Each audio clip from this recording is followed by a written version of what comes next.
Assalamualaikum warahmatullahi wabarakatuh. Anak-anak, pada hari ini kita akan belajar materi Quran Surat At-Tin. Anak-anak, doa bagi umat Islam adalah mahul ibadah atau inti dari ibadah.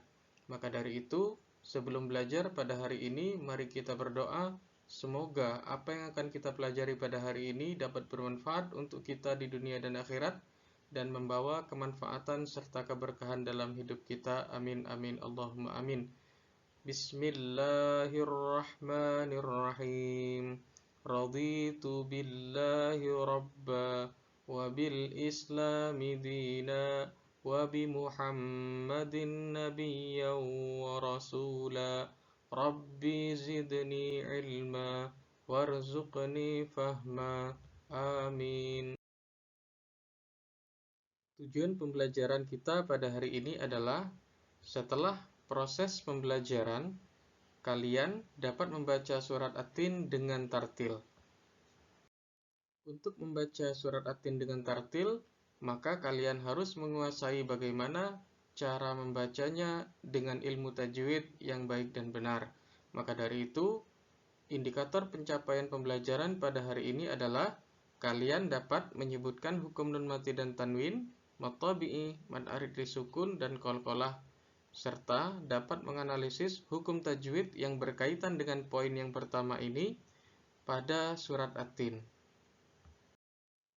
Anak-anak, di sini ada surat At-Tin. Surat At-Tin ini terdiri dari 8 ayat dan termasuk golongan surat Makkiyah, artinya surat yang diturunkan di Mekah. Surat At-Tin ini diturunkan setelah surat Al-Buruj.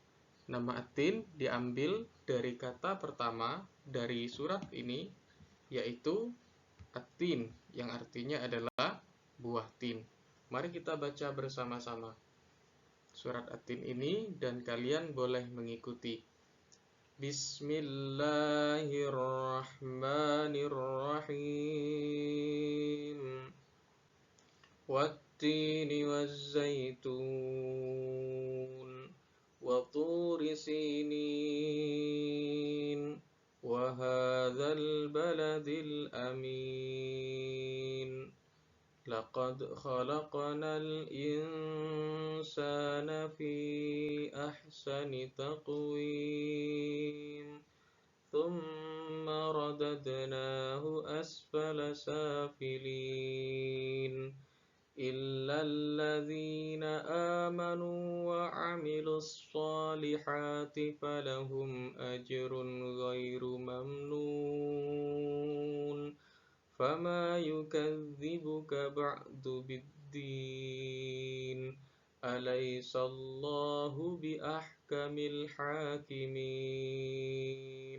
صدق الله العظيم.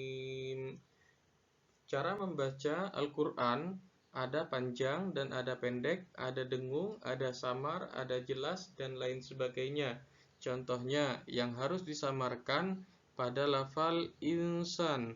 Laqad khalaqnal insan. Ini namanya bacaan ikhfa. Sedangkan contoh bacaan harus dibaca jelas adalah ajrun ghairu mamnun, yang dinamakan dengan bacaan izhar. Untuk lebih jelasnya, mari kita simak penjelasan tentang hukum tajwid yang akan dijelaskan. Hukum tajwid yang akan dijelaskan pertama kali adalah yang berkaitan dengan nun mati dan tanwin. Apa itu nun mati dan tanwin? Lihat di sini, tanwin adalah tanda harkat dua kali yang dalam penyebutannya seakan ada suara nun mati di akhir kata tersebut. Tandanya seperti ini. Ini fathatain, kasrotain, dan dhammatain. Sedangkan nun mati adalah nun sukun, artinya huruf nun yang tidak berharkat atau huruf nun yang tidak memiliki tanda baca. Nun mati dan tanwin ini ketika bertemu huruf hijaiyah akan melahirkan beberapa hukum. Perhatikan penjelasan berikut ini. Nun mati dan tanwin akan melahirkan 4 hukum ketika bertemu dengan huruf hijaiyah. Yang pertama adalah idgham, yang kedua adalah izhar, yang ketiga adalah ikhfa, yang keempat adalah iqlab.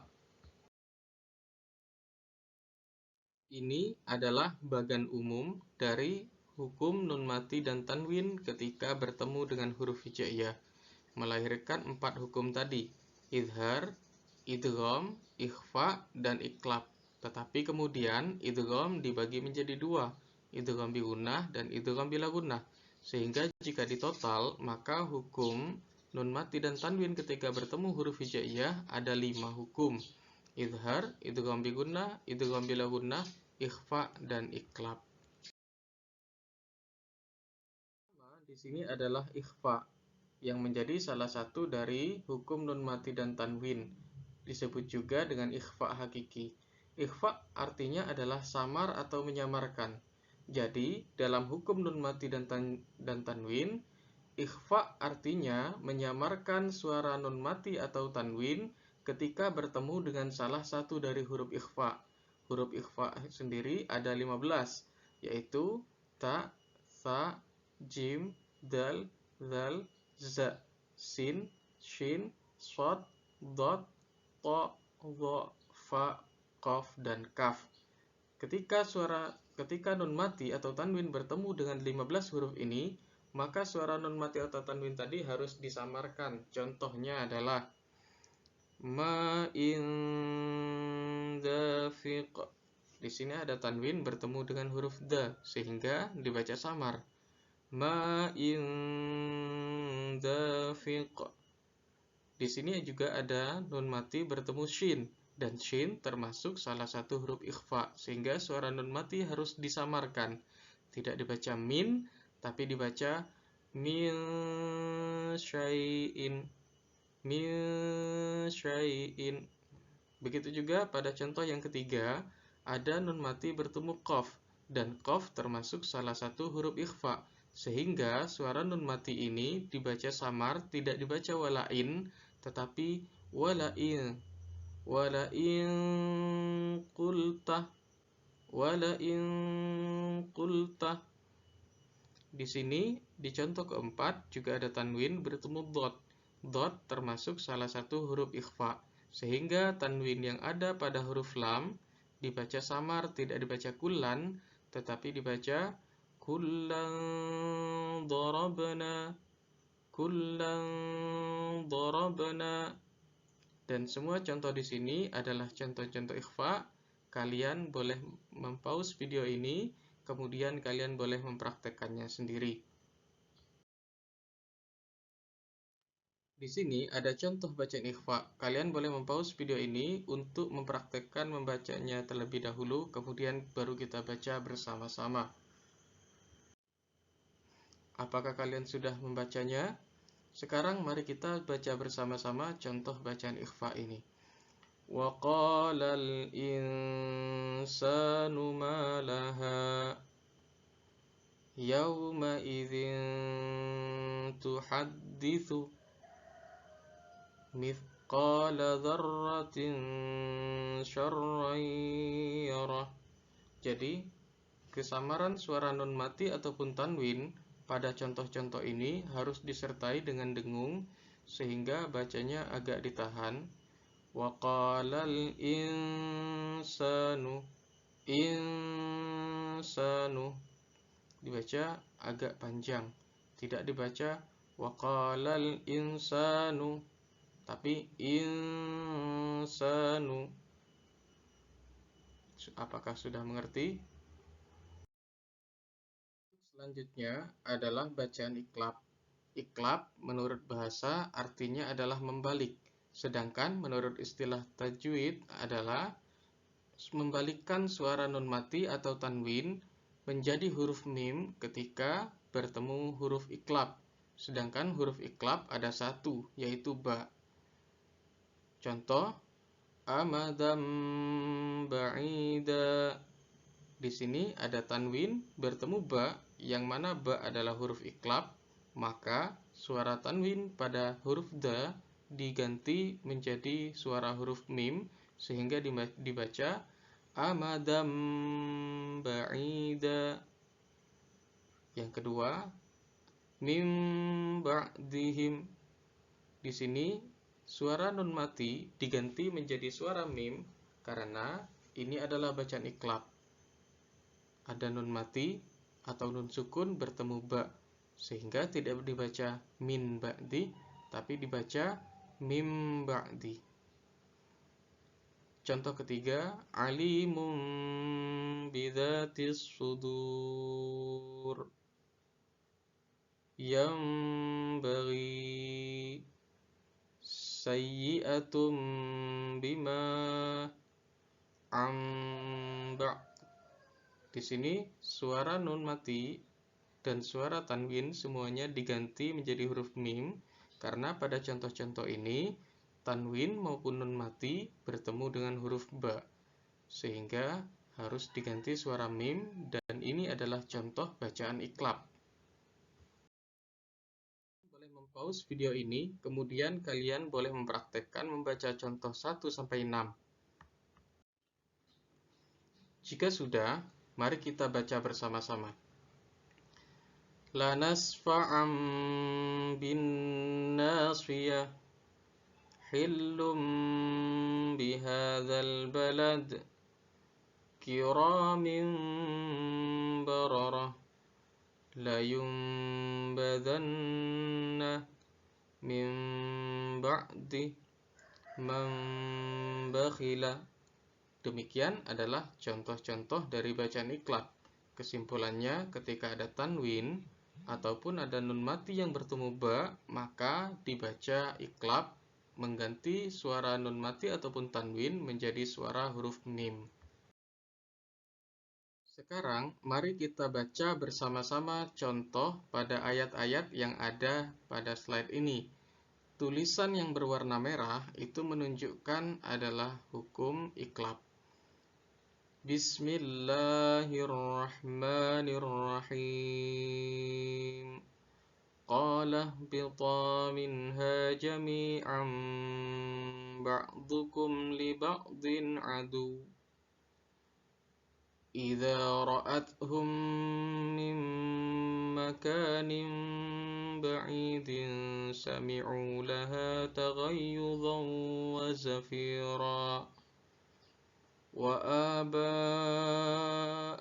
حتى نسوا الذكر وكانوا قوما بورا وهو الذي أرسل الرياح بشرا بين يدي رحمته فكلا أخذنا بذنبه فمنهم من أرسلنا عليه حاصبا يستعجلونك بالعذاب وإن جهنم لمحيطة بالكافرين وفي آذاننا وقر ومن بيننا وبينك حجاب صدق الله العظيم. Sekarang kita masuk pada bab idgham. Jika kalian masih belum paham pada hukum ikhfa ataupun iklab, kalian boleh mengulang video ini. Selanjutnya, idgham adalah menurut bahasa berarti memasukkan sesuatu ke dalam sesuatu yang lain. Sedangkan dalam istilah tajwid adalah memasukkan suara nun mati ataupun tanwin kepada huruf yang setelahnya sehingga seakan menjadi satu huruf yang bertasydid. Idgham ini hurufnya ada 6, yaitu waw, lam, ya, nun, mim, dan ra. Idgham dibagi menjadi dua. Yang pertama, idgham bi gunnah dan idgham bila gunnah. Perbedaannya lihat pada huruf yang diberi list merah. Idgham bi gunnah, idgham artinya memasukkan, bi dengan, gunnah dengung. Artinya idgham bi gunnah adalah memasukkan suara nun mati dan tanwin kepada huruf yang setelahnya dengan disertai dengung. Sedangkan idgham bila gunnah, idgham artinya memasukkan bi dengan, la tanpa, gunnah dengung.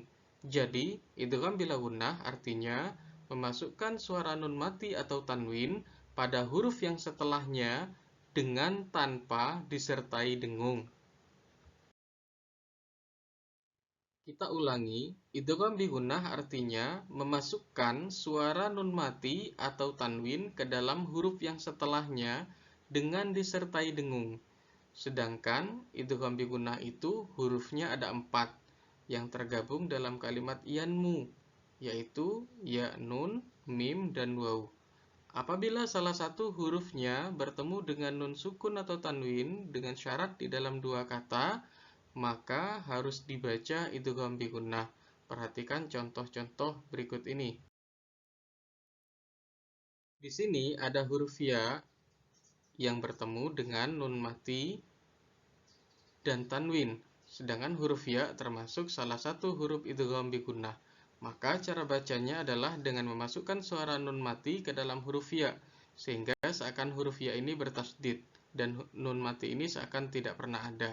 Maka cara membacanya bukan man yaqulu, tapi dibaca may yaqulu, may yaqulu.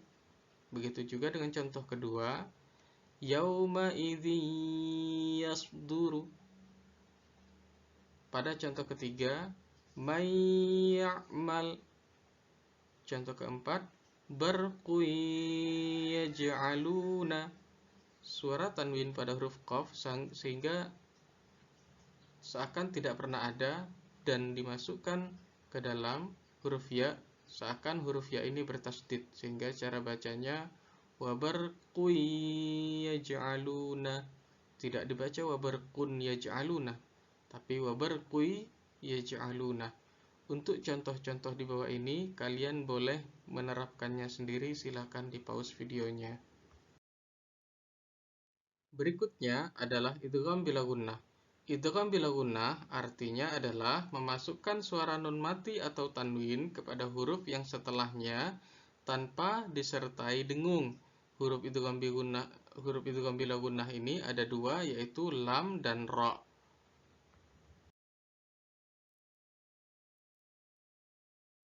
Di sini ada contoh dari hukum idgham bila gunnah. Pertama yaitu nun bertemu dengan huruf lam, tertulis lain lam yantahi, tetapi nun mati ini seakan tidak pernah ada, sehingga cara bacanya adalah lain lam yantahi.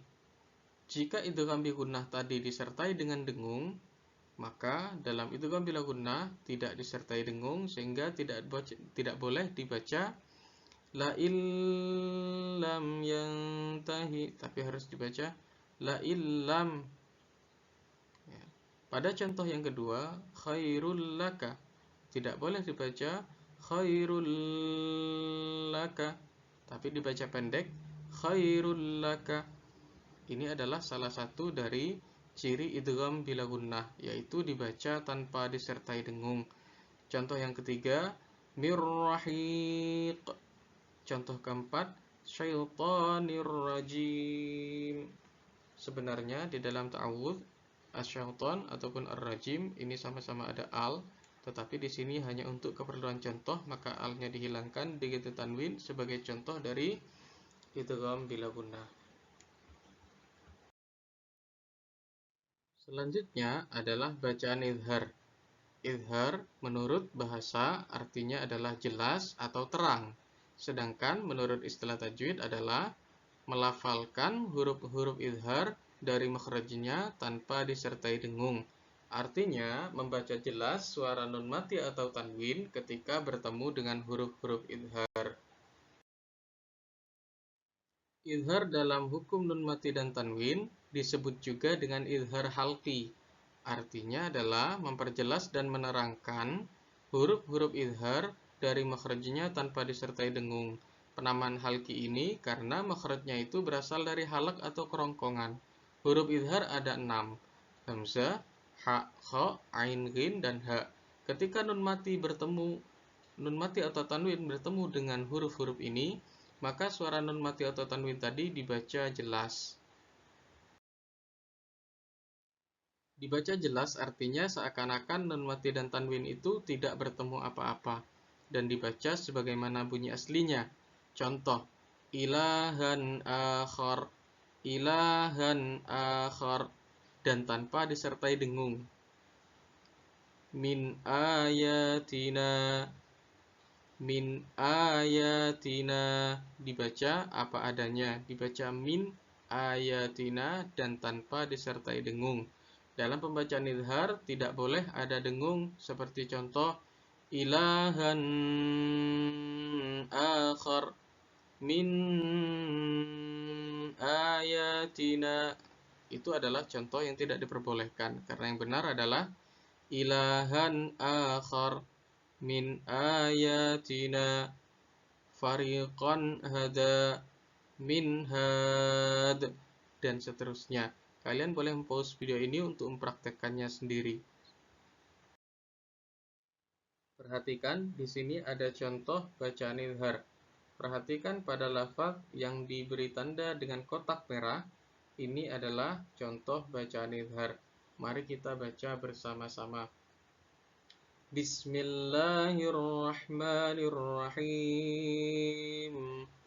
Amman assasa bunyanahu ala syafa jurufin harin fa'anhara bihi fi nari jahannam. Contoh kedua, فَإِنْ حَاجُّوكَ فَقُلْ أَسْلَمْتُ وَجْهِيَ لِلَّهِ وَمَنِ اتَّبَعَنِ صَدَقَ اللَّهُ الْعَظِيمُ. Dan pada contoh ini kalian bisa membacanya sendiri. Jika sudah mengerti, silahkan dilanjutkan, dan jika belum mengerti, diulangi lagi videonya dari penjelasan sebelumnya. Sekarang kita masuk pada hukum bacaan mad fi bayani ahkamil maddi. Mad dan macam-macamnya.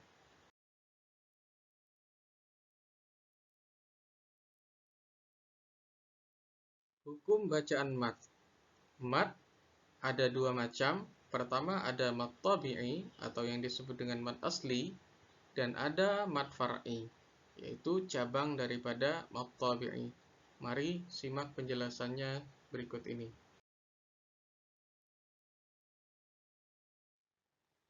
Mad tabi'i adalah apabila ada huruf yang dipanjangkan bunyi suaranya, yaitu berupa huruf dhamma, ketika bertemu dengan waw sukun, huruf kasrah bertemu dengan ya sukun, dan huruf fathah bertemu dengan alif.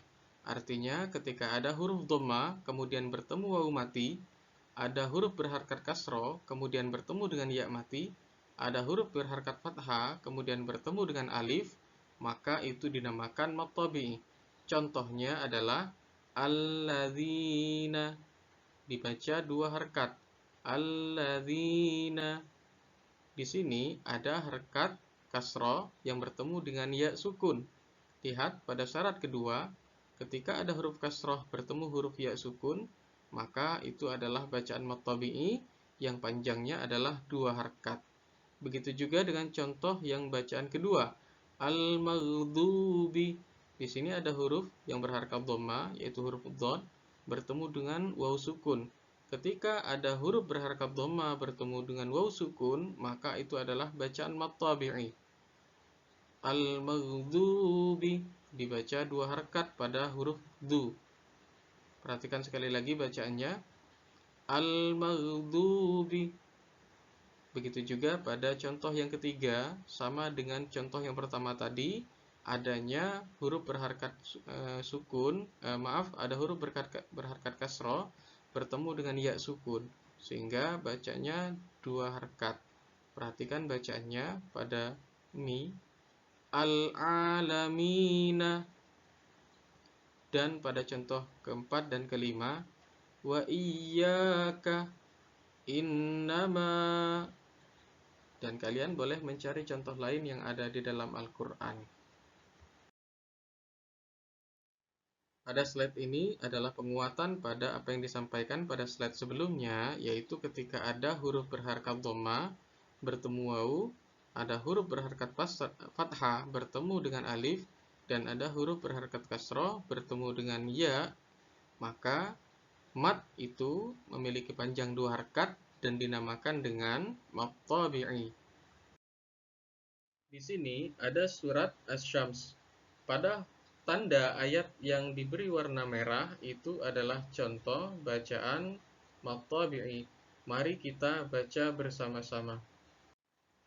Bismillahirrahmanirrahim. Wasyamsi waduhaha. والقمر إذا تلاها والنهار إذا جلاها والليل إذا يغشاها والسماء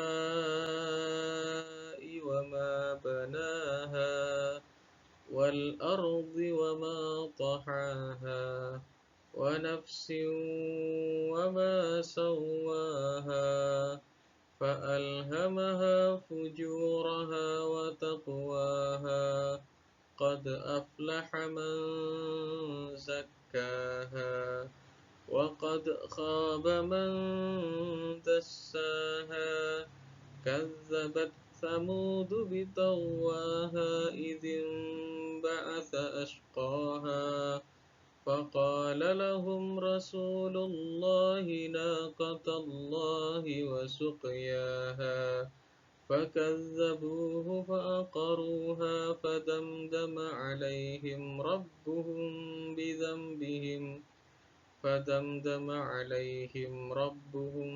بذنبهم فسواها ولا يخاف عقباها Shadaqallahul azim. Berikutnya adalah bacaan mad arid lisukun. Mad arid lisukun ini termasuk salah satu dari cabang mad tabi'i. Mad arid lisukun adalah apabila ada hukum bacaan mad tabi'i ataupun hukum bacaan mad layyin yang sesudahnya terdapat waqaf ataupun tempat berhenti. Tetapi karena kita tidak mempelajari mad layyin, baru mempelajari mad tabi'i, maka yang akan kita bahas adalah bagaimana mad tabi'i ini bisa menjadi mad arid lisukun. Mad tabi'i bisa menjadi mad arid lisukun ketika dia berada di akhir kalimat dan setelah mad tabi'i tersebut ada huruf yang berharkat namun diwaqafkan sehingga dibaca panjang. Perhatikan contohnya. Di sini ada mad tabi'i yaitu ha yang berharkat dhamma bertemu dengan wawu mati. Dan ini adalah mad tabi'i, hanya saja sahun berada di akhir kalimat atau di akhir ayat. Dan di sini ada huruf yang awalnya berharkat fathah, yaitu huruf nun ini, kemudian disukunkan. Maka dibaca mad arid lisukun artinya ada huruf yang baru disukunkan. Sehingga hun yang harusnya dibaca 2 harkat berubah menjadi 6 atau 5 harkat karena sudah berubah dari mad tabi'i menjadi mad arid lisukun. Contoh sahun. Begitu juga dengan malikin nas, rabbil alamin. Ini awalnya adalah semuanya mad tabi'i, tapi karena berada di akhir ayat dan setelah mad tabi'i ini ada huruf yang awalnya berharkat tiba-tiba disukunkan, maka bacanya tiba-tiba juga menjadi 5 atau 6 harkat dari yang awalnya hanya 2 harkat. Di sini ada contoh-contoh dari bacaan mad arid lisukun, yaitu ayat-ayat yang di ujungnya terdapat tanda ini dalam surat Al-Fatihah ini adalah mad arid lisukun. Cara bacanya adalah dibaca panjang 5-6 harkat. Mari kita contohkan.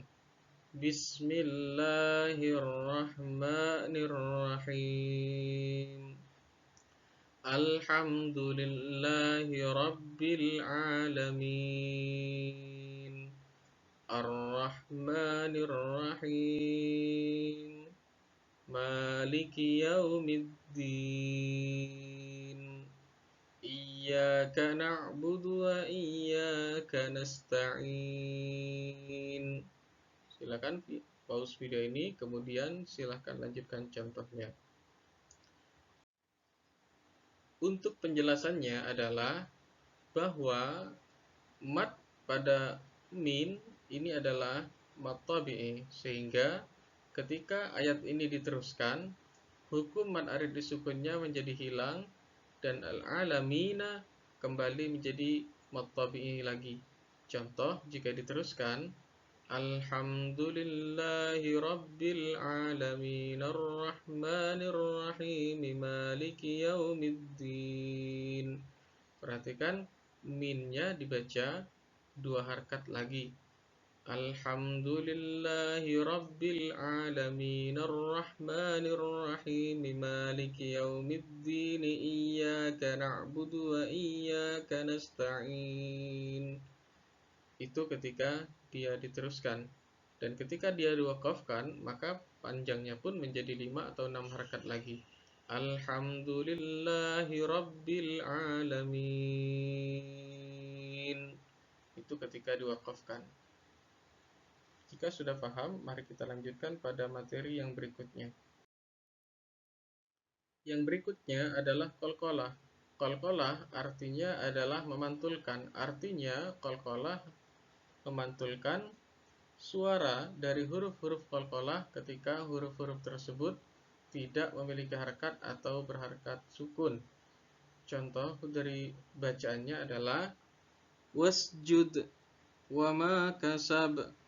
Dan sebagaimana kalian ketahui, di sini ada huruf qalqalah, ada 5 yang disingkat dengan baju di toko. Contoh bacaan qalqalah selanjutnya adalah taqwim, at'amahum. Jika kalian melihat pada slide sebelumnya, qalqalah itu dibagi menjadi 2, yaitu qalqalah sughra dan qalqalah kubra. Qalqalah sughra artinya adalah qalqalah kecil karena pantulannya kecil. Qalqalah ini apabila suara dari huruf ba, jim, dal, ta, qaf yang sukun tersebut, posisi huruf-huruf itu ada di tengah kalimat, maka pantulannya ada tapi tidak begitu besar. Contoh, inna batasha, perhatikan suara huruf ta. Inna batasha, ada pantulannya. Begitu juga suara huruf ba pada lafaz yang kedua ini. Huwa yubdi'u, huwa yubdi'u. Huruf jim pada contoh ketiga, perhatikan suara huruf jim.